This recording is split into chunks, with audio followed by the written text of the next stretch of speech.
وہ کٹھے ہوئے کہ جو اب آپس میں لڑتے ہیں تو ان کے ساتھ کیا سلوک ہونا چاہیے. کہا اگر آپس میں مسلمان لڑیں گے تو وہ قواعد نہیں ہوں گے جو کافروں کے ساتھ لڑنے میں ہیں.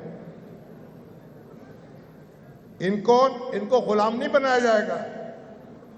ان کا مال جو ہے مال غنیمت نہیں سمجھا جائے گا آپس میں مسلمانوں کا. آپ دیکھ لیں ہماری فقہ نے مسلمانوں کے جو آپس کے جھگڑے ہیں ان کو بالکل مختلف کیا جو کافروں کے ساتھ جھگڑے تھے. ان سے جو کافروں کے ساتھ جنگیں تھیں ان سے سلوک اور تھا، جو آپس میں تھی ان سے سلوک اور تھا. تو ہم یہ دن رات ہم کریں گے آخر کیا؟ یہ ان لوگوں کو رانا صاحب دلائل تو بہت دیے جا سکتے ہیں. آپ بھی وکیل ہیں، ایک طرف سے بھی دلائل دے سکتے ہیں، دوسری طرف سے. بھئی یہ لوگ اتنی بڑی تعداد میں آپ جیلوں میں رکھ کے مظاہرے کر لیے، جھک مار لی انہوں نے. آپ کوئی تھوڑا اس پہ رحم کر دیں، ان کو موقع دے دیں اپنے معاملے کو درست کرنے کا. کوئی قومیں جو ہیں ان کو درگزر سے بھی کام لینا پڑتا ہے، کوئی رحم دلی سے بھی کام لینا پڑتا ہے. اور یہ ہمارے یہاں کیا مقدمے ہیں؟ ایک ہمارے معلوم ہوتا ہے پاکستان جو ہے اس کا ہر دنیا میں ہم نے میسج کیا دیا ہے کہ جو بدترین آدمی ہوتا ہے، جو چور ڈاکو چکا بوجھ وزیر اعظم بن جاتا ہے. ہر وزیر اعظم جو ہے اس پہ جو مقدمے قائم ہوئے ہیں معلوم ہوتا ہے یہ بستہ حلف کا بدماش تھا، اور جب ختم ہوتے ہیں تو معلوم ہوتا ہے ولی اللہ بن گیا. تو یہ تماشے ہم کب تک لگاتے رہیں گے؟ اور پاکستان جو ہے اس میں کوئی طاقت پکڑ لے گا. آج ہم پہ لازم ہے ہم ذرا تھوڑا سا اوپر اٹھ کے دیکھیں، یہ اقتدار کی سیاست سے ذرا اوپر اٹھ کر دیکھیں. اب وہ ایک عمران خان صاحب کی بہنیں ہیں، وہ ان کو ملنے جاتی ہیں، وہ کہتے ہیں ملنے نہیں دینا. انگریزوں کا بنایا ہوا کوئی قانون ہے جس میں لکھا قیدی سے کوئی گفتگو نہیں ہو سکتی. رات کو بیٹھتی ہیں ان کو پانی چھکا جاتا ہے. پوری دنیا میں وہ تصویریں چلتی ہیں، ویڈیو چلتی ہے، لوگوں میں ٹیلی فون کرتے ہیں، دنیا بھر سے تنقید ہوتی ہے ہمارے اوپر، ان کے ساتھ ہمدردی ہوتی ہے. اقتدار پہ بیٹھے ہوئے لوگ ہیں جس باتوں کو کیوں نہیں سمجھتے؟ بھائی کوئی آپ نفسیات کوئی محبت سے کوئی تھوڑا غور کرے نا. جتنا بھی آپ کسی کو دبائیں گے، رانا صاحب اگر دبانے سے دبتے تو آپ تو آج تک جیل میں ہوتے، خواجہ سعد الفیق بھی جیل میں ہوتے. تو بھائی آپ ذرا دیکھیں، غور کریں، دل بڑا کر لیں. یہ پاکستان جو ہے ہم جس کو زیادہ عزیز ہے اس کو زیادہ بڑی قربانی دینی چاہیے. میں جب عمران خان صاحب وزیر اعظم بنے تو میں ان سے ملنے کے لیے گیا، تو ان کی اپنی جو بہنوئی ہیں حفیظ اللہ نیازی صاحب، ان سے ان کا جھگڑا تھا، جو حسان کے والد ہیں. مجھے کہنے لگے، وہ میرے دوست ہیں بڑے قریبی، تو وہ کہنے لگے، مجھے ملتے ہی کہنے لگے کہ برادر یوسف کا کیا حال ہے. میں نے کہا وہ بھی یہی پوچھتا رہتا ہے کہ برادر یوسف کا کیا حال ہے. اب میں آپ کو جواب دوں کہ اس کو جواب دوں؟ چپ. پھر میں نے کہا آپ یوسف ہیں؟ آپ یوسف ہیں تو یوسف بن کے دکھائیں. یوسف نے تو اپنے بھائیوں کو معاف کر دیا، آپ بھی کر لیں. خاموشی اختیار کر لی. پھر کوئی جواب نہیں تھا. تو میں وہاں سے، ہمارے کامران شاہد صاحب ہمارے دوست اور ساتھ تھے، میں اٹھنے لگا. میں نے کہا اللہ نے آپ کو اقتدار دے دیا، عزت دے دی، شہرت دے دی، دولت دے دی. اب بڑے بن کے بھی دکھا دیں، بڑے آدمی بھی بن جائیں، تو کیا اس میں حرج ہے؟ جب پھل لگتا ہے درخت پہ تو جھک جاتا ہے. مگر نہیں، انہیں بھی شوق تھا کہ میں اپنے مخالفوں کو تحقیق کرتے ہوں. نتیجہ کیا نکلا ہے؟ اب ہم کہاں پھنسے ہوئے ہیں؟ اور آج ہمیں اس دلدل سے نکلنا ہے، اور خواجہ رفیق شہید کی روح ہم سے یہی تقاضا کر رہی ہے، اتحاد کا. انہوں نے تو اپنی پارٹی، ان کی جو تھی اتحاد پارٹی تھی، اتحاد کا اور عزم کا اور ارادے کا اس ملک کو ہمیں آگے لے کے جانا ہے، اور اس کے لیے ہمیں ایک دوسرے کو برداشت کرنا ہوگا۔ جو اہل اقتدار ہیں ان کو پہل کرنی ہوگی، اور جو لوگ ان کے ساتھ نہیں چلیں گے، ان کی آواز پہ لبیک، ان کی آواز کا جواب نہیں دیں گے، ان کو ان کے حال پہ چھوڑ دیں۔ اللہ مالک ہے۔ بہرحال ہم پاکستان کو مل جل کر ہی آگے بڑھا سکتے ہیں۔